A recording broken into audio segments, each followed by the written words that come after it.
താമരശ്ശേരി ചുരത്തിൽ ഗതാഗത തടസ്സം.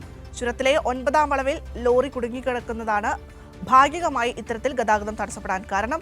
വാഹനങ്ങളുടെ നിര മുകളിലേക്ക് ലക്കിടി വരെയും താഴേക്ക് 2ാം വളവ് വരെയും പിന്നിട്ടു. ഇപ്പോൾ മേഘ ചേരുന്നുണ്ട് വാർത്തയുടെ വിശദാംശങ്ങളുമായി. മേഘ, വലിയ രീതിയിലുള്ളൊരു ഗതാഗത കുരുക്ക് തന്നെയാണ് വയനാട് ചുരത്തിലുണ്ടായിട്ടുള്ളത്. എങ്ങനെയാണ് വിവരങ്ങൾ?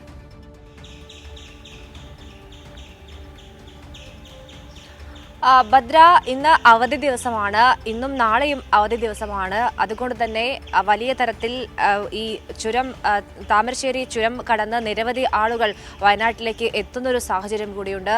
രാവിലെ 6:30 കൂടിയാണ് 9ാം വളവിൽ ഇത്തരത്തിൽ ലോറി കുടുങ്ങിയത്. യന്ത്ര തകരാറിനെ തുടർന്നാണ് ലോറി കുടുങ്ങിയത്. ഇതേ തുടർന്ന് ഈ താമരശ്ശേരി ചുരത്തിലെ ഗതാഗതം ഇപ്പോൾ പൂർണ്ണമായും തടസ്സപ്പെട്ട സാഹചര്യമാണ് ഉള്ളത്.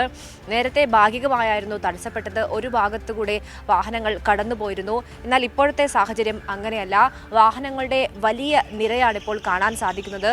ഒരു ഭാഗത്ത് ലക്കിടി വരെയും മറ്റൊരു ഭാഗത്ത് 2ാം വളവ് വരെയും വാഹനങ്ങളുടെ നീണ്ട നിര കാണുന്ന സാഹചര്യമാണ് ഇപ്പോൾ ഉള്ളത്. വാഹനങ്ങൾ കുടുങ്ങിക്കിടക്കുന്ന ഒരു സാഹചര്യമാണ് ഉള്ളത്. ചുരം സംരക്ഷണ സമിതിയും പോലീസും ഒക്കെ തന്നെയും ഈ ഗതാഗതം സുഗമമാക്കാനുള്ള പ്രവർത്തനങ്ങൾ നടന്നുകൊണ്ടിരിക്കുകയാണ്. ഈ യന്ത്ര തകരാറിനെ തുടർന്ന് കുടുങ്ങിയ ലോറി പൂർണ്ണമായും മാറ്റാൻ കഴിഞ്ഞാൽ മാത്രമേ ഈ ഗതാഗതം പഴയ സ്ഥിതിയിലേക്ക് എത്തുകയുള്ളൂ. അതിനുള്ള നടപടിക്രമങ്ങൾ ഇപ്പോൾ നടന്നുകൊണ്ടിരിക്കുകയാണ്. കഴിഞ്ഞ ആഴ്ചയും ഇതേ രീതിയിൽ ഏകദേശം 6 മണിക്കൂറോളം വരെ ഈ ചുരത്തിൽ ഗതാഗതം താറുമാറായ സാഹചര്യമുണ്ടായിരുന്നു. അത് ഒരു ടൂറിസ്റ്റ് ബസ്സും ലോറിയും കുടുങ്ങിയതാണ്. ഇത്തരത്തിൽ വലിയ പ്രതിസന്ധിയാണ് ഈ വയനാട്ടിലേക്ക് യാത്ര ചെയ്യുന്ന അല്ലെങ്കിൽ ചുരം വഴി യാത്ര ചെയ്യുന്ന ആളുകൾ അനുഭവിച്ചു കൊണ്ടിരിക്കുന്നത് എന്ന് പറയാതെ വയ്യ.